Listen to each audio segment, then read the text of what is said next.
¿Qué tal? ¿Cómo están? Me da muchísimo gusto saludarlos de nuevo en Asterisco, la revista del Consejo Nacional para la Cultura y las Artes. Bueno, pues en el programa de hoy, al tenor de la afirmación de Jorge Luis Borges, de que solo una cosa no hay, y es el olvido, evocaremos la inmortal presencia y obra de Borges, teniendo como pretexto la celebración del centenario de su nacimiento. Hoy colabora con nosotros Fernando Fernández, con una semblanza del excepcional escritor. Alejandro Rossi nos acerca a la literatura de Borges y Adolfo Castañón detalla la amistad y recíproca admiración de Borges con Alfonso Reyes.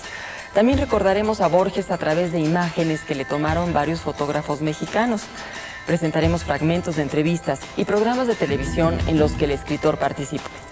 Para conversar sobre Borges estará en el estudio Rafael Pérez Gay.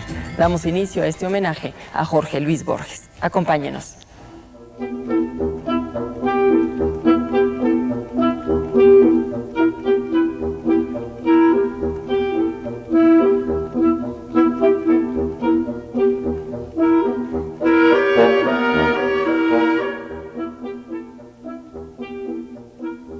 ¿Quién fue Borges, ese brillante escritor de la lengua española?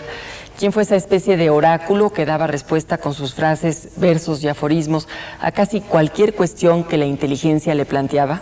Fernando Fernández nos ofrece su respuesta en esta semblanza de Jorge Luis Borges. Escritor ciego, el eterno candidato al premio Nobel, autor de ficciones intelectuales, nacido el 24 de agosto de 1899, descendiente de militares que intervinieron activamente en la historia de la Argentina, nieto de inglesa, nacido el último año del siglo XIX. Jorge Luis Borges fue director invidente de la Biblioteca Nacional y el estudiante de anglosajón, el eterno enamorado eternamente rechazado. Doctor honoris causa, entre otras muchas, de las universidades de Harvard, Oxford y la Sorbona, dueño de una capacidad oral única en el mundo de la literatura, conferencista extraordinario, que renunció al vaso de aguardiente con el que se envalentonaba al principio y que acudió a Pedro Enrique Sureña para que leyera su primer texto escrito para ser leído en público. El hombre que estuvo casado apenas 3 años, cerca de sus 70, con una antigua conocida, viuda entonces, y con quien encontró el caos y la decepción. El habitante de un tercer piso, al lado de su madre, quien fue su amanuense por años. El amigo de Adolfo Bioy Casares, a quien llevaba 3 lustros y de quien dijo que había sido su verdadero y secreto maestro. El viajero que sabía de memoria pasajes de la suave patria y que preguntó a Octavio Paz, en un hotel de París, a qué sabía la chía. Ilustre y desconocido empleado por años en una biblioteca gris del barrio sur, donde un compañero se sorprendió de que en una enciclopedia se hablara de alguien que se llamaba como él y hasta había nacido el mismo día. El descendiente de unitarios, enemigo de Perón, condecorado por Pinochet, que al hablar parece que se traba, que se ahoga, que duda y que responde con pulcritud y precisión, y que puede hablar por horas de, digamos, los duelos en la literatura, el sueño o la poesía inglesa, Dante o la inmortalidad, y que se encuentra más propia la palabra moon que luna. El amigo que se ríe de sí y de los otros, que dijo que Lorca era una suerte de andaluz profesional, el intelectual en globo junto a María Kodama, la hija de un japonés con quien se unió al final de su vida en un matrimonio por papeles, de quien un manuscrito de 2 o 3 páginas puede alcanzar los $100,000 en subasta pública por encima de los manuscritos de Dickens o Wilde, y a quien debemos una obra profunda y gozosa, poderosamente influyente en el ámbito de la literatura mundial. El mismo que en una numeración es capaz de ver y ha visto desde el sótano de una casa de la calle Garay tu rostro, el del lector que lo contempla absorto y maravillado. En colaboración con Margarita Guerrero, Borges publicó el libro de los seres imaginarios, el Martín Fierro, y en 1957 en México, el Manual de Zoología Fantástica. Héctor Rivera exploró este curioso libro publicado por el Fondo de Cultura Económica.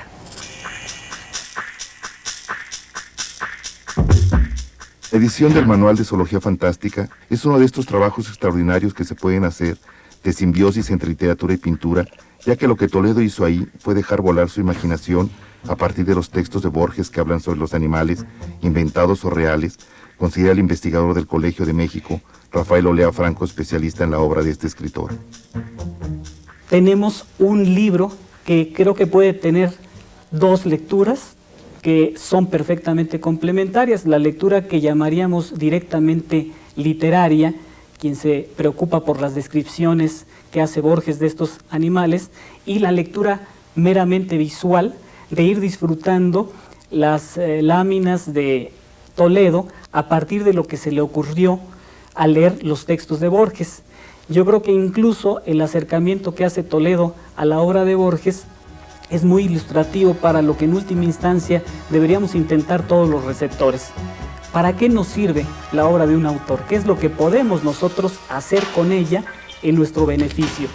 Si después de eso podemos reflexionar, podemos pintar, podemos también en última instancia escribir, yo creo que el texto estaría llegando hasta sus últimos límites, que es el texto generador de otros textos, de otro arte, de otras expresiones.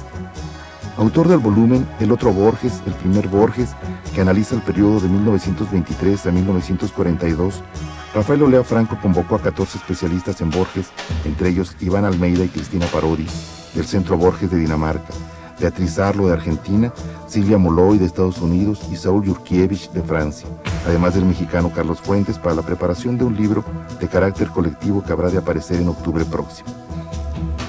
En fechas recientes, con motivo del primer centenario del nacimiento de Borges, convoqué a una serie de colegas de México y del extranjero a colaborar en un libro de homenaje a este escritor.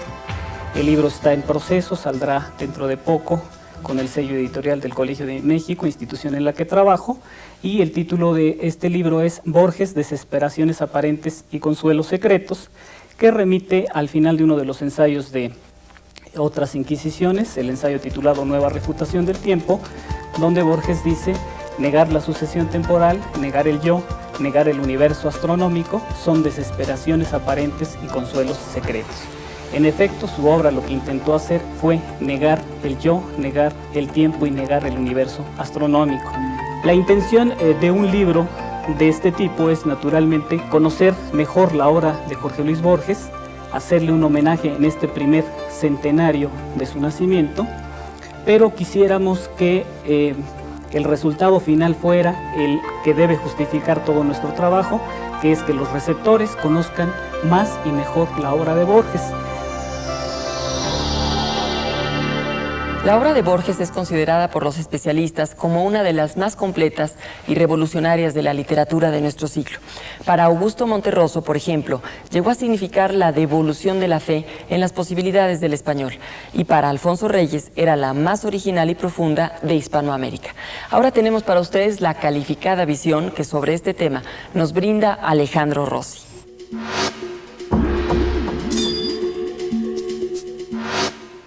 Borges ha sido una lectura constante, permanente en mi vida.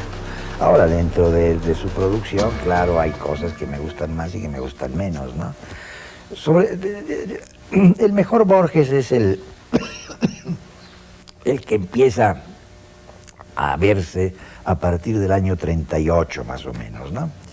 Y que no concluye, pero en fin, para buscar una fecha, ¿no? Que concluye con la década de los 40, ¿no? A principios de los 50, ¿no? En esos años es donde él escribe la producción más notable de él, ¿no? Los libros más notables. Cuando yo leí a Borges por primera vez, no podría hablar de una incitación a la lectura porque entendía yo la mitad de las cosas de los textos de Borges. Tenía yo 14, 15 años la primera vez que lo vi, y más bien fue una incitación a seguir leyendo, porque Borges, como es bien sabido, pues es un hombre que, digamos, tiene o ha creado una familia de escritores alrededor de él, presentes y pasados. Y la invitación, más que para escribir de Borges, era la invitación a la lectura, yo diría. seleccionamos para ustedes algunos momentos del programa que produjo en 1976 Rainer Moritz y Asociados sobre Jorge Luis Borges. Vamos a verlo. A partir de una entrevista realizada en Buenos Aires 3 años antes de la muerte de Jorge Luis Borges, el realizador David Whitley estructuró un sobresaliente documental en el que las palabras del escritor argentino se entretejen con la dramatización de algunos de sus mejores textos. Seleccionamos para ustedes algunas escenas de este documento visual titulado Borges y yo. Old age, this is the name that others give it, may prove a time of happiness. The animal is dead, or nearly dead. Man and soul go on. I live among vague whitish shapes that are not darkness yet. All through my life, things were too many. To think, Democritus tore out his eyes. Time has been my Democritus. This growing dark is slow and brings no pain. It flows along an easy slope and is akin to eternity. My friends are faceless. Women are as they were years ago. One street corner is taken for another. On the pages of books there are no letters. From south and east and west and north, roads coming together have led me to my secret center. These roads were footsteps and echoes, women, men, agonies. Now I can forget them. I reach my center, my algebra, and my key, my mirror. Soon I shall know who I am. I knew that blindness was waiting me at the end of the road, since my father died blind, my English grandmother died blind, my English great-grandfather also, so that I knew what lay in store for me. And that, unless it didn't come suddenly, but very quietly, I began losing all shapes, colors, and so on. The first colors I lost were, strangely enough, black and red. Then I was left with the 3 other colors. I was left with green, with blue, and with yellow. But blue and yellow somehow blended, and for a time I was left with yellow, kind of it's a vivid yellow. That was the last color left me. And now I live in the center of a luminous, at this moment, grayish mist. Borges, Sí. ¿Cómo eras de niño? Un poco insufrible, me parece. Estaba leyendo todo el tiempo. ¿Leyendo? Sí, me gustaba mucho leer. Bueno, claro, Emilio Noche, Julio Verne, los de Wells. ¿Y jugabas? Cuentos de hadas también. Y también jugábamos, claro, a las escondidas, sí, el otro juego, qué sé yo, vigilante y ladrón, ¿Con qué? Y con otros chicos, y con mi hermana también, que era muy valiente, ya subía las azoteas, tenía miedo, pero había que seguirla. A lo alto del molino también subía, yo me daba miedo, la seguía ella. Y ahora no, ahora es tímida y yo soy un poco menos tímido, pero siempre he sido tímido. Eso no importa, es tímido, no se las arregla. El retorno, lo aleatorio, el desdoblamiento, los equívocos, son algunos de los temas recurrentes en el universo borgiano, obra en la que lo fantástico ocupa un lugar central con la infaltable influencia de H.G. Wells. I think he taught me that a fantastic story should be accepted of the imagination. So he said that in his stories he only used one fantastic element. For example, he wrote Invisible Man, a lonely invisible man in London. Then another, The World of the Worlds, where the world was invaded by people from Mars. But he didn't write a story about invisible inhabitants of Mars invading the Earth, because that was staggered belief. So in his stories, he only had one fantastic thing, and all the rest was commonplace and less believable. Después de llevarnos por el laberinto de personajes, sueños, obsesiones y huidas de Jorge Luis Borges, el documental producido por RM Asociados concluye con una poética reflexión de Borges. A man sets himself the task of depicting the world. Year after year, he fills a long white wall with images of provinces, kingdoms, mountains, bays, ships, islands, fishes, anchors, rooms, tools, stars, horses, and people. Just before he dies, he discovers that out of this patient labyrinth of lines emerge the features of his own face.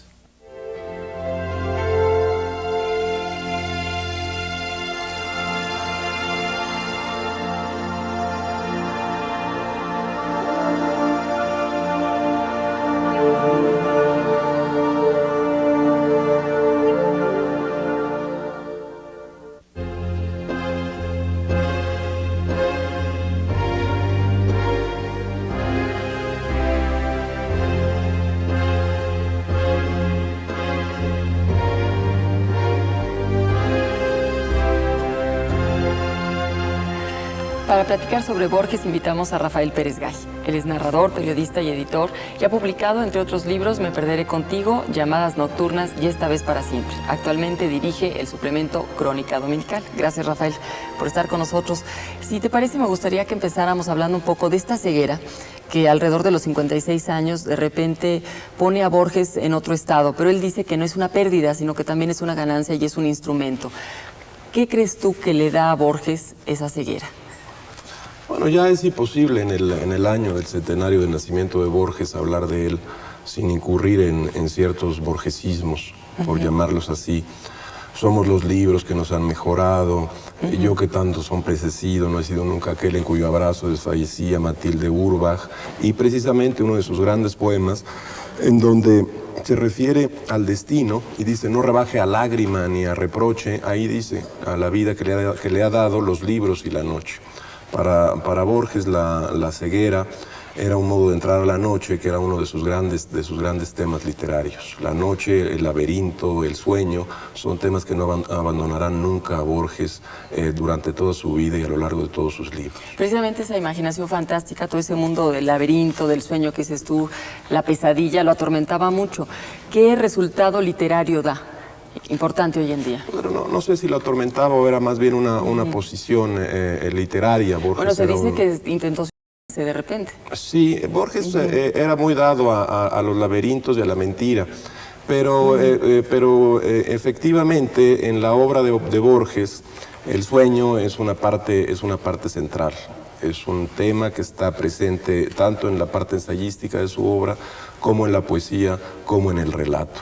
Lo que quizás es importante destacar es cómo estos tres grandes géneros que Borges trabajó y sobre los cuales escribió libros, siento que notables en el siglo XX, descansan sobre todo en una postura literaria. En ese sentido creo que las biografías de Borges están todavía muy por debajo de la capacidad que tuvo para levantar con su obra un personaje.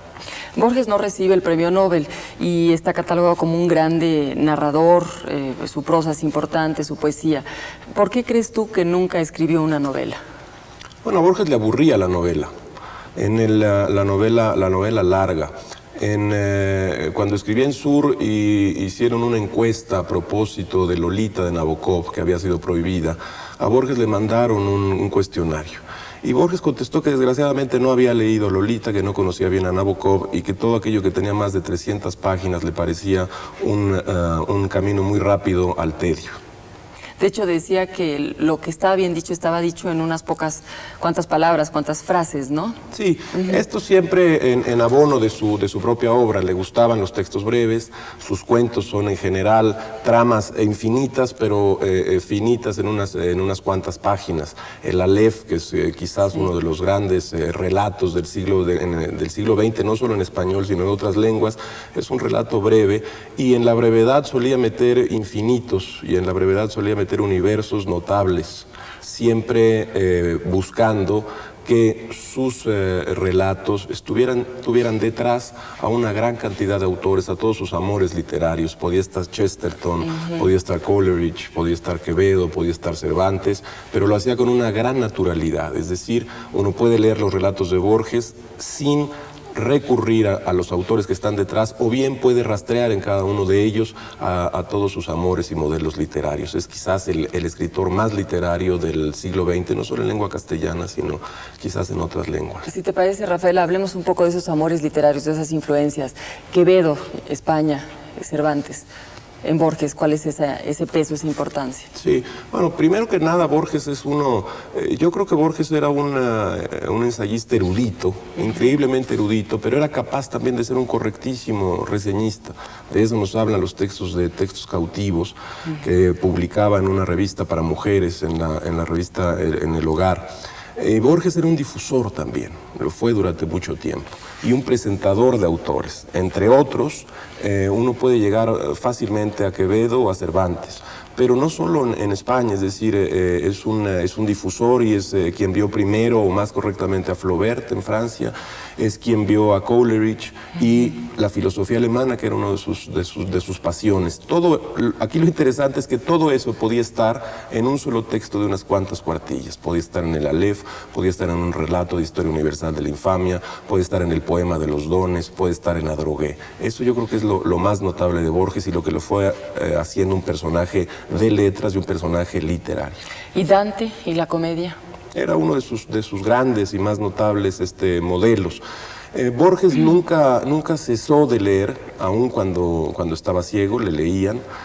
Yo creo que ya cuando él queda ciego, ya es el Borges equipado, completamente armado para una de las grandes obras de narrativa en lengua castellana, como te he dicho. Otra influencia importante es Las Mil y Una Noches. Sí, él era él era un especialista, iba siguiendo cada una de las versiones y cada una de las traducciones de Las Mil y Una Noches. Sospecho que, como diría Borges, que él encontraba en Las Mil y Una Noches la más profunda fibra de la narración, es decir, la noche alrededor de una mesa, alrededor de una fogata, surgen los relatos primigenios. Él era un gran admirador de Las Mil y Una Noches, un súper especialista, y está en cada uno de sus libros, digamos, desde Fervor de Buenos Aires hasta El Oro de los Tigres, desde el Aleph hasta Historia Universal de la Infamia, Historia de la Eternidad, desde sus ensayos sobre Hawthorne hasta, ¿qué te puedo decir?, hasta sus reseñas de la revista Sur. A nivel filosófico, ¿qué le aporta a Borges Oriente? Yo soy un poco descreído de quienes ven a Borges como un filósofo oriental. Yo creo que Borges más bien era un lector que tomaba permanentemente historias. Si tú lees la antología que hizo con Bioy Casares de literatura fantástica, verás que hay una buena cantidad de relatos orientales que Borges quería mucho. Pero había también algo de burla y algo de ironía. En el centenario de nacimiento deberíamos recuperar al Borges irónico y al Borges burlón, que solía poner trampas a todos sus lectores y a sus amigos, trampas literarias. ¿Ese humor también le viene un poco de su amor y su pasión por la literatura inglesa? Sí, sin duda. Él era un lector notable de literatura inglesa, admiraba especialmente a Addison y Steele. Leía y era un conocedor del periódico Spectator, y junto con Bioy Casares, incluso se hizo un personaje doble, les decían Biorges. Crearon un gran personaje notable, hoy un poco olvidado, que son las crónicas de Bustos Domecq. Un personaje inventado por ambos, por Bioy Casares y por Jorge Luis Borges, que tenía las siguientes características: retomaba conocimientos que ponía sobre la vida diaria y los volvía irónicos. Era H. Bustos Domecq es un personaje que se asombra de todo y ante todo. Es un desprendimiento un poco de dos personajes que le gustaban a Borges, que eran Bouvard y Pécuchet, los personajes de la novela de Flaubert. ¿Y esa amistad qué resultados da más allá de este personaje a nivel literario? Porque también compartió una amistad y una admiración muy profunda por Reyes. Sí, la presencia de la idea de Reyes, ya no digo la presencia, sino la idea de Reyes en Borges es fundamental. Yo creo que Borges vio en Reyes algo que incluso en México no vimos a tiempo, que era su claridad expositiva, su erudición sin límites y su amor por la literatura clásica, las literaturas clásicas. Reyes fue para Borges una presencia fundamental en varios de sus libros, y así lo escribió en muchos textos.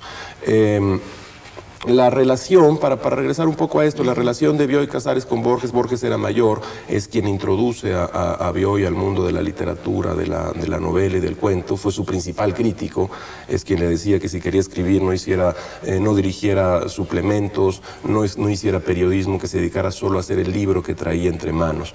Estos dos personajes se han vuelto con el tiempo como dos figuras literarias que hoy tienden a desaparecer. El escritor como lector fundamental, el escritor más allá de la política como un personaje, como un gran observador. Tanto Borges como Bioy Casares hicieron este personaje que hoy tiende a desaparecer. Tampoco se propusieron libros descomunales, al parecer se trataba de hacer textos casi perfectos, textos esféricos que contuvieran varias cosas. Una gran claridad expositiva, un modo de acercarse a los lectores, un modo de enseñar a los lectores y un modo también de devolver organizado el conocimiento literario. Yo rescato, si hubiera algunas lecciones de Borges, yo rescataría, entre otras, este autor capaz de poner a toda la literatura, es decir, Borges era un escritor capaz de poner varias tradiciones en una sola obra, es decir, la filosofía alemana, la literatura francesa, la inglesa, la española, podía ponerlas en una sola tradición, es decir, la tradición argentina.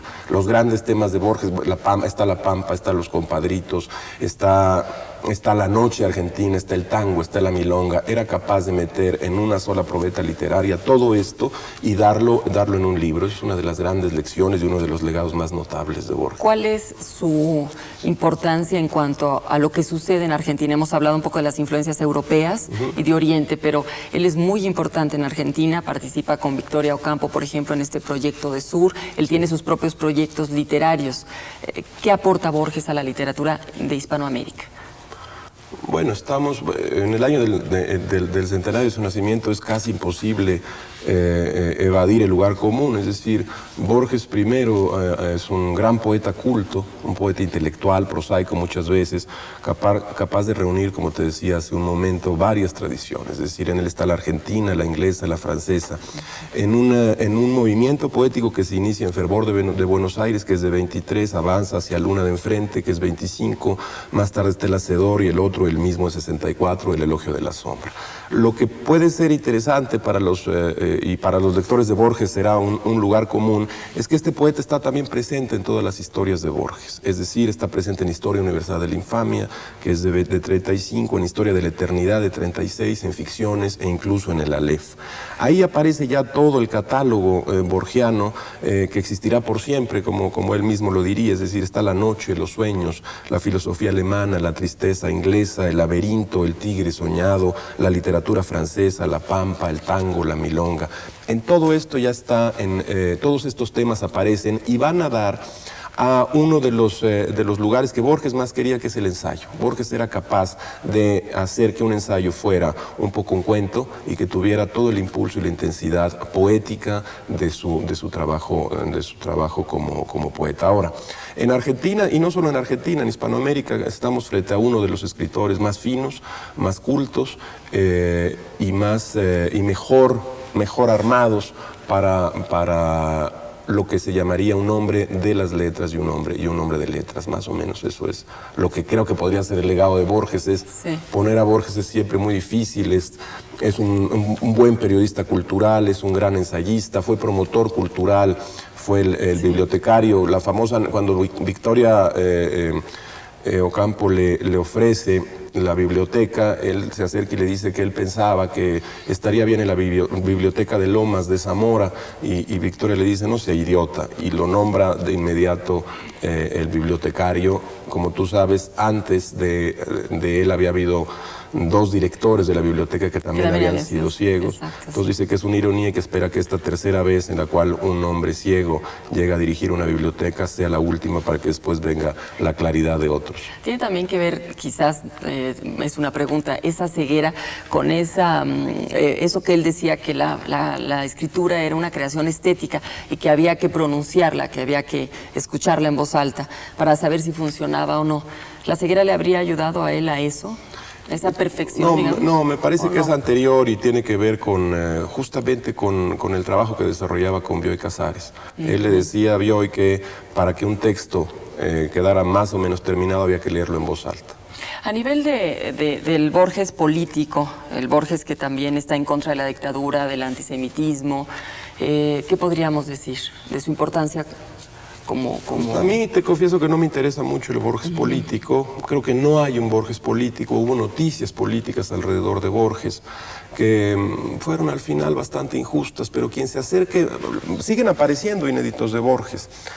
Quien se acerca a este magnífico libro que es Borges en Sur, publicado por MC, podrá ver 2 o 3 textos políticos, realmente políticos de Borges. Uno es sobre Hitler, otro es sobre el Holocausto, y hay más o menos una postura política alrededor de lo que Borges pensaría que deberían ser la organización social o la vida democrática. Pero te confieso que el Borges político no es... creo que desperdiciamos un gran Borges hablando del Borges político. Y hablar del Borges amoroso, del hombre, de sus relaciones con las mujeres, ¿cómo pudo eso influir o no en su obra? Sí. Bueno, no sé cómo influyó en su obra, pero su madre era Leonora Acevedo era una presencia fundamental en su vida. Creo que una buena colaboradora de Borges. Traducían juntos muchas veces. Y lograron traducciones notables. La propia madre de Borges tradujo La mujer que se fue a caballo de D.H. Lawrence, es una buena versión, y Borges creo que consultaba permanentemente a su madre. Ahora era, como muchos otros, un enamoradizo y un hombre generalmente débil ante las mujeres. Y para terminar esta entrevista, Rafael, ¿cuál sería para ti el legado que deja Borges en este siglo, a la literatura universal? ¿Cuál sería su importancia? Bueno, yo creo que el conjunto de su obra poética, ensayística y narrativa, constituye sin lugar a dudas uno de los momentos cumbres de la lengua española y muy probablemente uno de los grandes momentos de la literatura universal, creo no exagerar. Gracias, Rafael, por estar con nosotros. Y te invito ahora a que nos acompañes porque vamos a hacer un pequeño elogio precisamente a la obra poética de Jorge Luis Borges. Es un reportaje de Ana Cecilia Terrazas. Gracias.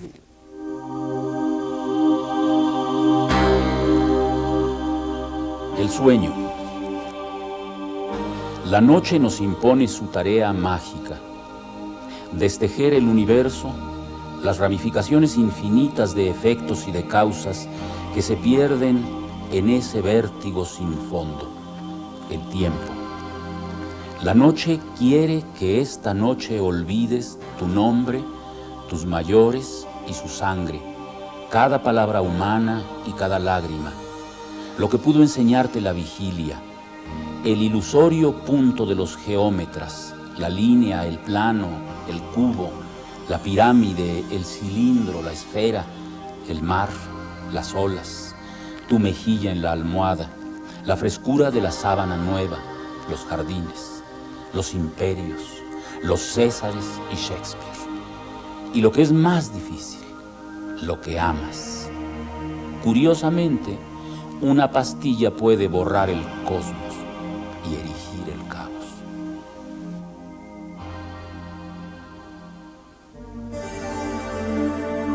Alhambra. Grata la voz del agua a quien abrumaron negras arenas. Grato a la mano cóncava el mármol circular de la columna. Gratos los finos laberintos del agua entre los limoneros. Grata la música del ségel. Grato el amor y grata la plegaria dirigida a un Dios que está solo. Grato el jazmín. Vano el alfanje ante las largas lanzas de los muchos. Vano ser el mejor. Grato sentir o presentir, rey doliente, que tus dulzuras son adioses, que te será negada la llave, que la cruz del infiel borrará la luna, que la tarde que miras es la última.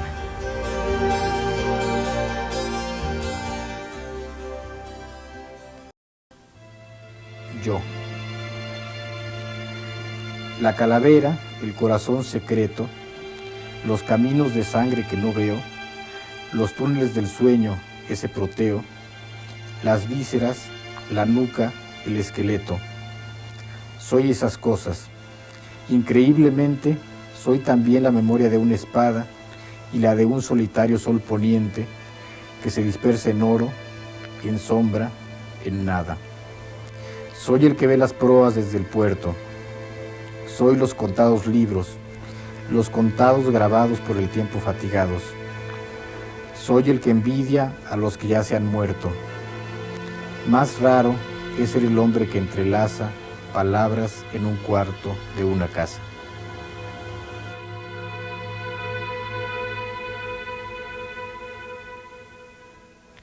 Cuenta Octavio Paz que Bioy Casares y Jorge Luis Borges, cuando querían saber si un párrafo estaba bien escrito, decían: vamos a leerlo con el tono con que lo leería Alfonso Reyes.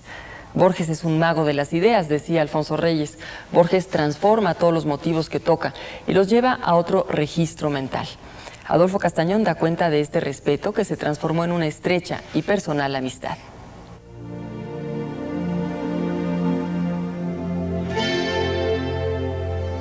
Recordar a Jorge Luis Borges desde México es imposible sin pensar en Alfonso Reyes.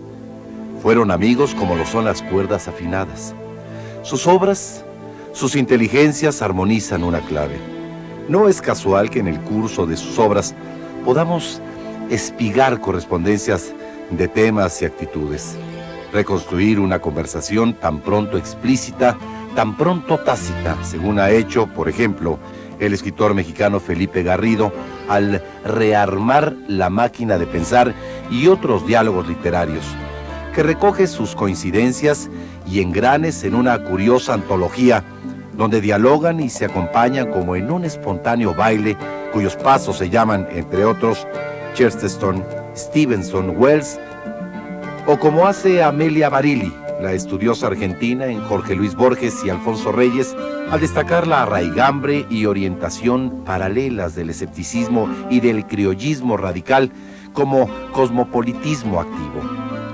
Reyes y Borges se conocieron personalmente en 1927, en la casa de Victoria Ocampo.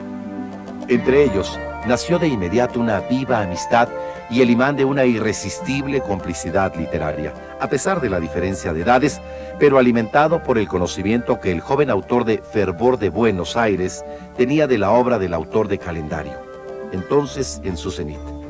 Colaboraron en la fugaz revista Libre y en Sur. Luego, en Destiempo, Reyes animó y fundó una colección literaria en cuanto llegó a Argentina, llamada Cuadernos del Plata. Ahí, en 1929, publicó Cuadernos San Martín, el segundo libro de poesía publicado por Borges, con un dibujo de Silvana Ocampo. Borges veneraba en Reyes al mejor prosista español del siglo XX.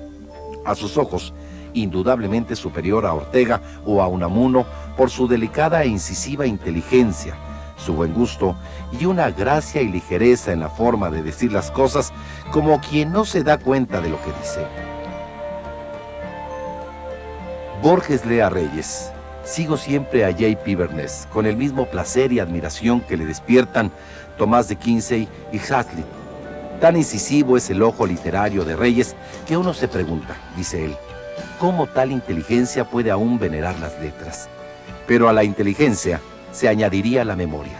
La de Reyes era virtualmente infinita y le permitía el descubrimiento de secretos y de lejanas afinidades, como si todo lo que había oído y leído estuviese presente en una especie de eternidad mágica. Al morir Reyes, Borges escribió varios textos. El más notable se titula In Memoriam A.R. y se encuentra en El Hacedor. Curiosamente, la primera traducción al francés de este largo poema fue realizada por Octavio Paz.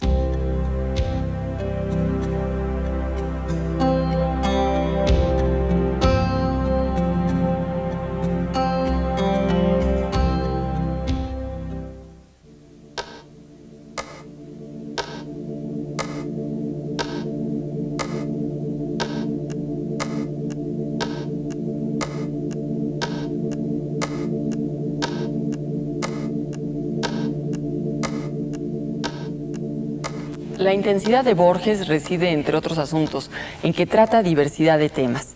Él mismo se asombraba de eso y de su propia fama. Los fotógrafos tenían fascinación por Borges. Veamos ahora un reportaje sobre la iconografía de Borges en México. La fotógrafa Paulina Lavista arrancó del tiempo a Jorge Luis Borges al captar una elocuente imagen de este, frente a las pirámides de Teotihuacán en 1973. Del escritor argentino, Lavista tiene varias fotografías con Paz Arreola Elizondo. Yo tuve la fortuna de retratarlo gracias a que soy esposa de un escritor y lo pude acompañar al programa Encuentros que vino a realizar a México y a recibir el premio Alfonso Reyes. Fue una experiencia extraordinaria y lo retraté durante varios días. Sin embargo, me faltaba captar más esencias en el retrato hay que captar la esencia de las personas, pienso. Y de alguna manera tuve una suerte extraordinaria. Mi amigo Miguel Capistrán, que fue el que trajo a Borges a México, o hizo las negociaciones, según tengo entendido, me avisó saliendo que iban a ir a las pirámides y que Borges quería ver las pirámides. Yo empecé a ver, dije, pues si es ciego, bueno, tiene que ver las pirámides. Pero yo no tenía ya dinero, no tenía rollo, me quedaba un negativo de tres, un rollo de 20, me quedaban tres imágenes y 20 pesos para la gasolina. Finalmente llegué a las pirámides y había terminado la visita y me dio mucho sentimiento y dije, bueno, me dijo el policía, pues en el café quedan unos ahí, ya se fueron los periodistas y todos. Y subí y cuando sería mi sorpresa que estaba Borges ahí. Tuvimos una conversación de 20 minutos extraordinaria que ahora estoy escribiendo un libro en el cual voy a contar la anécdota de lo que platiqué y toda esta experiencia. Y al final ya pues me preguntó él de dónde era yo, le dije que mexicana, me preguntó que qué hacía yo, le dije que era fotógrafa y que lo venía yo a retratar a él. Y me dijo, pues tome la foto. Y le dije, no, abajo, cuando bajemos del restaurante para que siquiera se vean las pirámides atrás. Y efectivamente, bajamos, él venía con un lazarillo que se llamaba Mari, y yo venía muy eufórica interiormente, ¿no? Agazapada esa euforia porque pues no podía manifestarla, tenía que estar muy consciente de que tenía 3 únicos negativos, ¿no? Yo no había tenido dinero para comprar otro rollo, era un rollo de Tri-X, de 20. Y efectivamente se puso frente a las pirámides y entonces creo que la virtud de esa foto es que él estaba muy consciente de que se la estaba haciendo y él me dijo, ¿se me veo bien, señora? Le digo, sí, pero lo quiero solo, porque siempre iba con un lazarillo. Y entonces le tomé la fotografía en la que él me está mirando, con esa mirada que ve y no ve. Y realmente para mí fue un instante único, ¿no? Tuve otra experiencia interesante, vino varias veces más a México, la segunda o la tercera, eso sí ya no sé el orden. Tuve la oportunidad de retratarlo para un programa que iba a hacer con Octavio Paz. Entonces es una foto muy curiosa y el contraste es extraordinario porque la primera vez venía siempre vestido de azul marino y la segunda vez ya viene casado con María Kodama. No tengo la oportunidad de estar tan cerca de él, pero sin embargo sí lo retrato todo lo que puedo del Palacio de Minería, donde se lleva a cabo el programa, y lo tomo desde el momento en que lo saluda Salvador, mi esposo, que también me pone así. Aquel hombre azul marino, muy peinado, relavido para atrás, muy argentino, había cambiado, era un poco más despeinado, un poco más descuidado, y traía un traje de lino blanco crudo, lo cual le daba un contraste completamente diferente y venía acompañado de su esposa.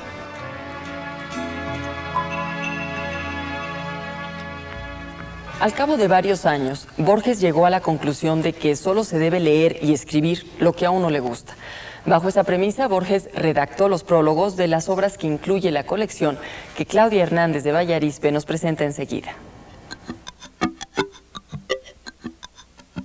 Cuando Borges murió en junio de 1986, por fortuna dejó escritos 64 prólogos bellísimos que escribió para presentar sus libros consentidos, lo que se conoce como la biblioteca personal de Borges. Libros que anduvieron circulando por todos lados, que se conseguían fácilmente a bajo precio y que enriquecieron muchísimos libreros de todo buen lector. Estos libros ahora ya no se consiguen, están descontinuados, por lo menos en México, pero Alianza Editorial reeditó esta pequeña maravilla, se llama Jorge Luis Borges, Biblioteca Personal, y reúne estos 64 espléndidos textos cortos, deslumbrantes, que en 2 páginas ofrecen no solo una visión del escritor y de su obra, a partir de algunos datos que Borges consideró necesarios de incluir, datos biográficos, sino que también dejan al descubierto la pasión y la iluminación de la cual fue objeto Borges al leer estos libros por primera vez, por segunda o por 10ª vez, según declaró. En estos textos imperan la libertad tanto como la pasión y sí algunas conocidas preferencias del gran escritor argentino, por ejemplo su amor por la lengua inglesa. Son muchos más los autores de lengua inglesa que incluyó en este libro que de otras lenguas. Por supuesto que también hay autores griegos, latinos, dos mexicanos que son Rulfo y Juan José Arreola, incluido con sus cuentos fantásticos que tanto le gustaban a Borges. Hay muchos franceses, no pocos españoles, y claro, libros de la antigüedad, desde los 9 libros de la historia de Herodoto hasta el poema maravilloso de Gilgamesh, por ejemplo, que fue redactado o compilado, no se sabe, hace 4000 años. Aunque Borges haya escrito en estos textos sobre autores, lenguas, tiempos muy distintos, hay temas que siempre aparecen una y otra vez en estos prólogos. Y esos temas son, claro, el elogio de lo fantástico, de la acción sobre la descripción en la literatura, de los grandes héroes, de la hazaña sobre el desconsuelo, el descubrimiento de Oriente como un hecho literario y como un hecho histórico para Occidente, pero también el sueño como un tema fundamental que siempre está reciclándose en la literatura de Borges y en sus ensayos, sobre todo. Y justamente este tema, el del sueño, es el que recorre con lujo de ideas y libertad uno de los diálogos de este libro que traje también conmigo, Diálogos Borges-Sábato, compaginados por Orlando Baroni. Se trata de 7 diálogos que sostuvieron estos dos grandes de la literatura argentina entre diciembre de 1974 y marzo de 1975. Y decía yo que el sueño es un tema importante aquí, pero aparecen muchos otros que tienen que ver sobre todo con el juego de la inteligencia. Y finalmente Jorge Luis Borges, Leopoldo Lugones, publicado también por MC, igual que el anterior, un libro bellamente editado, un ensayo corto, deslumbrante también de Borges sobre este gran poeta a quien tanto admiró. Se trata de un libro que Borges escribió con la colaboración de Bettina Edelberg y ella misma señala en la presentación que el problema de Borges y de sus contemporáneos era escribir después de Lugones. Así que era algo que tenía que hacer Borges, escribir sobre este poeta solitario, triste, que se suicidó y que revolucionó el español, no solo de este continente, sino toda la lengua española con su poesía.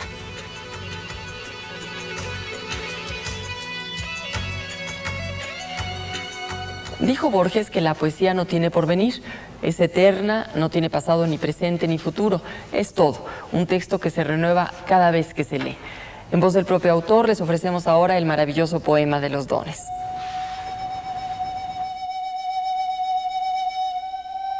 Nadie rebaje a lágrimo reproche esta declaración de la maestría de Dios, que con magnífica ironía me dio a la vez los libros y la noche. De esta ciudad de libros hizo dueños a unos ojos sin luz que solo pueden leer en las bibliotecas de los sueños los insensatos párrafos que ceden las albas a su afán. En vano el día les prodiga sus libros infinitos, arduos como los arduos manuscritos que perecieron en Alejandría. De hambre y de sed narra una historia griega, muere un rey entre fuentes y jardines. Yo fatigo sin rumbo los confines de esta alta y honda biblioteca ciega. Enciclopedias, atlas, el oriente y el occidente, siglos, dinastías, símbolos, cosmos y cosmogonías brindan los muros, pero inútilmente. Lento en mi sombra la penumbra hueca exploro con el báculo indeciso, yo que me figuraba el paraíso bajo la especie de una biblioteca. Algo que ciertamente no se nombra, con la palabra azar rige estas cosas. Otro ya recibió en otras borrosas tardes los muchos libros y la sombra. Al errar por las lentas galerías, suelo sentir con vago horror sagrado que soy el otro, el muerto, que habrá dado los mismos pasos en los mismos días. ¿Cuál de los dos escribe este poema? De un yo plural y de una sola sombra. ¿Qué importa la palabra que me nombra, si es indiviso y uno el anatema? Grusac o Borges, miro este querido mundo que se deforma y que se apaga en una pálida ceniza vaga que se parece al sueño y al olvido. Pues es así como llegamos al final de Asterisco. Agradezco mucho su atención a este programa y los invito para que nos encontremos de nuevo la próxima semana en otro programa más. Muchas gracias y hasta entonces.